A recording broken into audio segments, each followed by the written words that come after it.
So students, in the part income from salary, we'll do 28th question, 28th and onwards. 28th question, which is there in your book of H.C. Malhotra, is about Shri Krishna Mohan, right? Shri Krishna Mohan is a lecturer in a private college. So we'll do that. Here the information which have been given are basic salary, dearness allowance, city compensatory allowance, house rent allowance, remuneration as examiner. See, one thing which is very much clear here, that he is getting remuneration as examiner, and as I discussed on the very first day when we had started salary, that remuneration as examiner will not be included under the income from salary which will be calculating.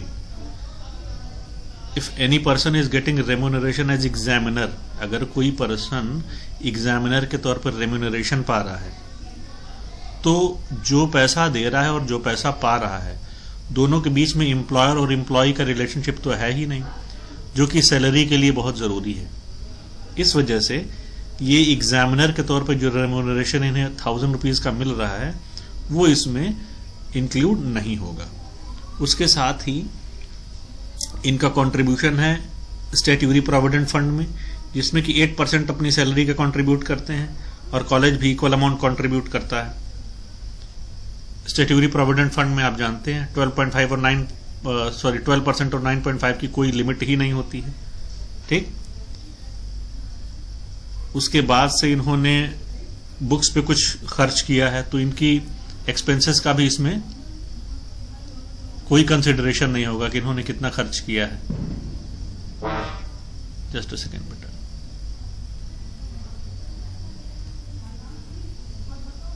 Okay, so coming to this thing again, it is problem number 28, right? So here what we'll be doing in problem number 28, Shri Krishna Mohan is a lecturer, so इनकी basic salary जो हो गई,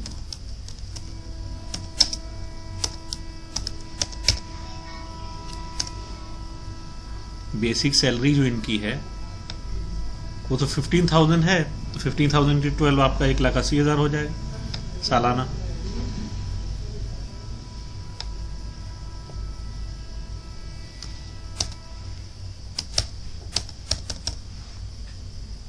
ठीक. उसके बाद से dearness allowance है. Dearness allowance 12,000 per month, तो आपका 1,44,000 हो जाएगा पर एनम.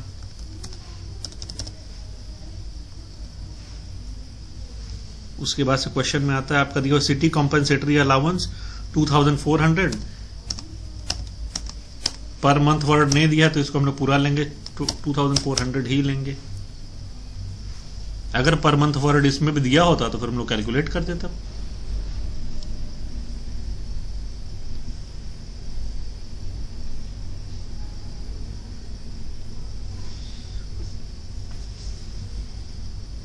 उसके बाद से फिर हाउस रेंट अलाउंस भी तो इनको मिल रहा है.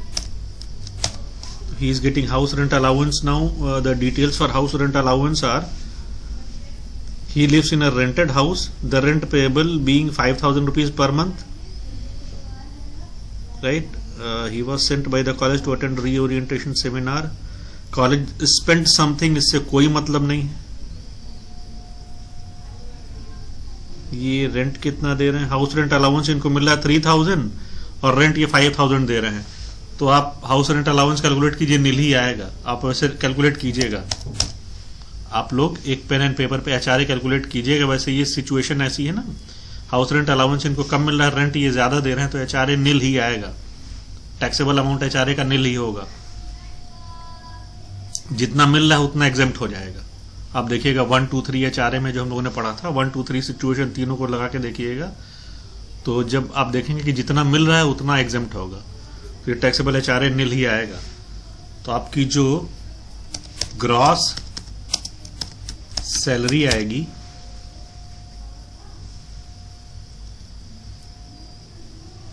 वो हम सब जोड़ लें तो आएगी 3,26,400 रुपए. ये है. ठीक है. क्रॉस सैलरी में से जैसा कि हम लोगों ने बात करी थी स्टैंडर्ड डिडक्शन माइनस होता है, स्टैंडर्ड डिडक्शन 50,000 का माइनस कीजिए तो आपका नेट सैलरी या टैक्सेबल सैलरी आएगी। टैक्सेबल सैलरी आपकी आ जाएगी 3,26,000 में से 50,000 घटाएंगे तो 2,76,400 आना चाहिए। 2,76,400 ठीक।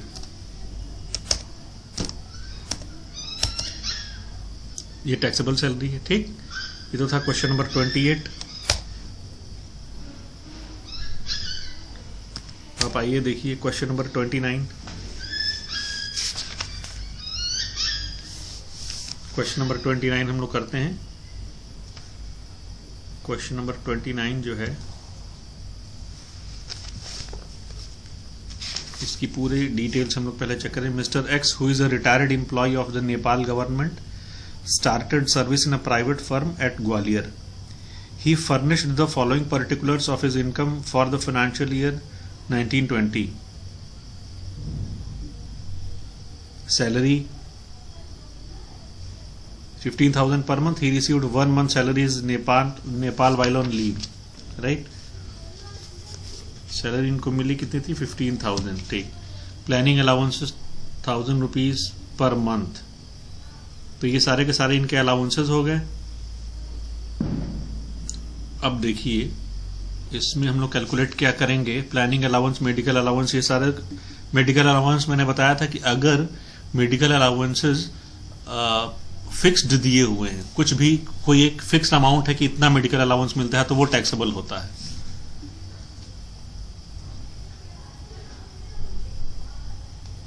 अब और जो है बाकी सारे अलाउंसेस हम लोग देखते हैं इसमें क्या क्या है। Travelling allowances for tour exempt होता है, जैसा मैंने आप लोगों को बताया था। ट्रेवलिंग अलाउंस फॉर टूर जो 700 पर मंथ का है ये एग्जेम्प्ट होगा।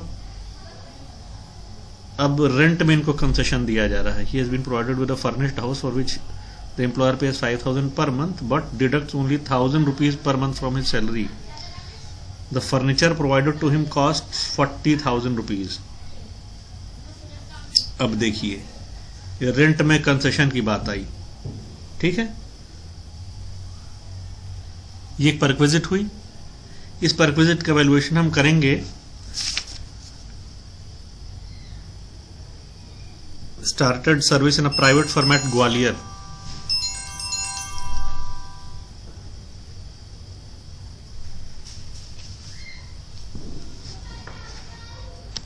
सो ग्वालियर ही स्टार्टेड एट ग्वालियर। तो सबसे पहले तो हम देखो ये कैलकुलेशन करेंगे हम लोग, क्या कंसेशन इन रेंट। कंसेशन इन रेंट का कैलकुलेशन हम लोग सबसे पहले करेंगे। कंसेशन इन रेंट के कैलकुलेशन में हम लोग ये क्वेश्चन देखते हैं। रेंट, अच्छा ठीक है, पहले तो क्वेश्चन के कुछ इंफॉर्मेशन देखें। रेंट 5,000 पर मंथ, तो यानी रेंट ये एनुअल कितना दे रहे हैं 5,000 12 60,000 हो गया। 60,000 ये रेंट दे रहे हैं ठीक। अब अगर हम लोग कैलकुलेशन करना चाहें इस फैसिलिटी का, जो कि ये परक्विजिट है ना, परक्विजिट है क्योंकि एम्प्लॉयर इनको फैसिलिटी दे रहा है, केवल 1,000 पर मंथ चार्ज कर रहा है, तो हम लोग 15% ऑफ सैलरी पे कैलकुलेट करेंगे। ग्वालियर में रह रहे हैं ये, तो ऑब्वियसली 15% ऑफ सैलरी पे हम लोग कैलकुलेट करेंगे। तो सैलरी में हम लोग लेंगे क्या क्या, अब इसके लिए आइए पहले हम लोग यहाँ कैलकुलेशन कर लेते हैं। यहाँ से स्टार्ट करते हैं। सैलरी में हम लोग लेंगे क्या क्या, देखिए सबसे पहले तो सैलरी कितनी है 15,000 पर मंथ, तो आपका आ गया 1,80,000। 1 month salary received in Nepal, इससे कोई मतलब नहीं, तो फिर एक्रूड और अराइज इन इंडिया तो हो जाएगा ना। आप ये देखिए प्लानिंग अलाउंसेस देखिए,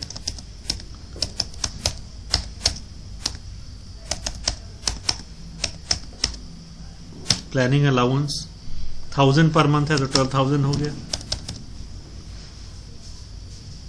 ठीक। मेडिकल अलाउंस,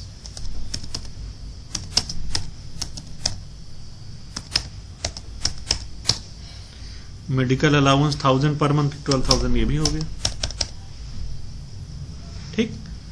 इंटरटेनमेंट अलाउंस,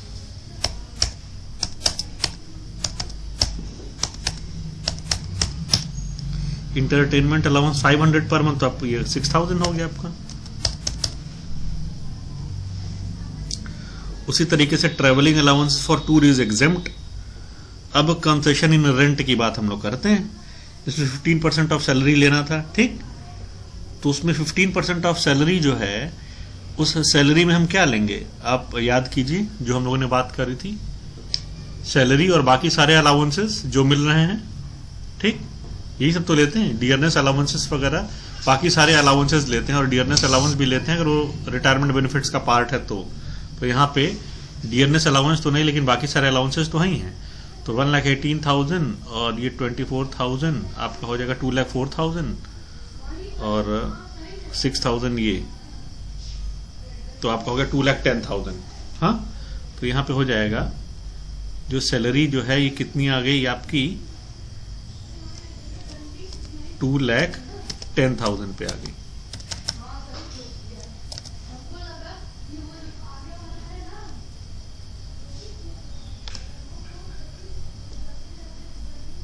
ये 2,10,000 आया है इन सारी चीज़ों को जोड़ने से। सैलरी और सारे अलाउंसेस को मैंने ऐड कर दिया तो 2,10,000 आया है। इसका 15% जो होगा मेरा, यहाँ पे हम लोग अगर रेंट कंसेशन कैलकुलेट करें तो ये हो जाएगा 31,500।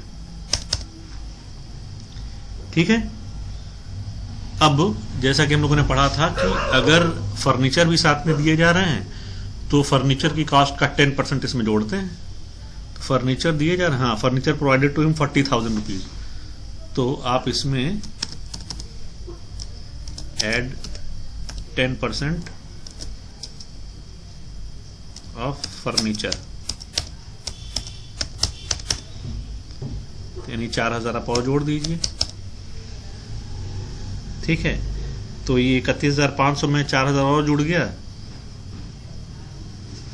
तो ये आपका कितना हो गया, 35,500। ठीक।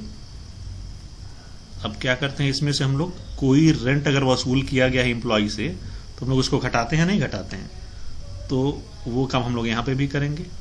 ये मैं कुछ कॉलम्स बढ़ा दूं ताकि कैलकुलेशन में क्रॉस ना करे। हाँ बेटा, देखिए देखो, अब इसमें से फिर हम लोग क्या करते हैं, लेस रेंट पेड। ठीक है, रेंट पेड कितना है आपका, देखना पड़ेगा क्वेश्चन।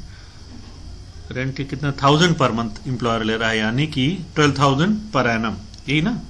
12,000 इसमें से डिडक्ट कर दीजिए, तो जब आप 12,000 डिडक्ट करेंगे तो कितना आएगा, ये 23,500।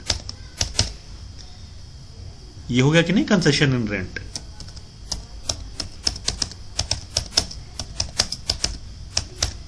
हुआ है ना ये।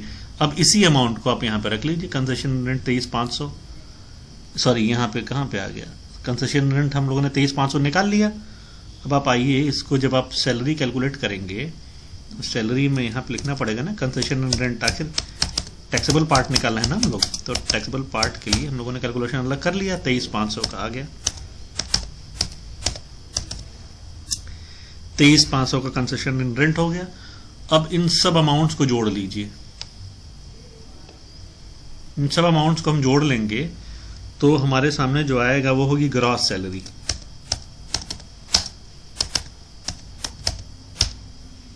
ग्रॉस सैलरी आएगी इन सारे अमाउंट्स को अगर हम जोड़ लें, ये सारे अमाउंट्स को, ये सारे अमाउंट्स, इनको अगर हम जोड़ें, ठीक है, तो ये हमारा आएगा, कैलकुलेटर पे कैलकुलेट करें, 1 मिनट, 1 लाख, ये आपका 2,10,000 तो यहीं पे हो गया था और उसमें 23,500 और ऐड हो गया, यानी 2,33,500 कुल हो जाएगा, 2,33,500 ये हो गया।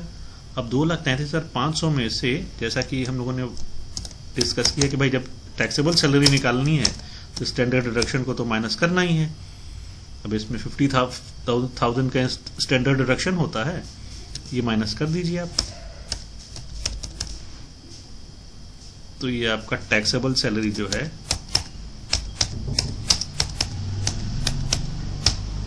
वो इतनी आ जाएगी। 2,33,500 में से आप 50,000 घटा देंगे तो 183 183,500 आ जाएगा। ये 29th क्वेश्चन है।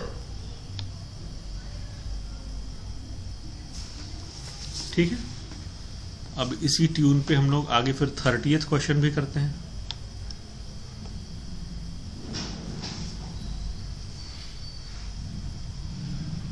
पहले ये मैं आप लोगों को ग्रुप पे भेज देता हूँ, कहीं वीडियो बड़ी हो जाए तो फिर जा ही ना।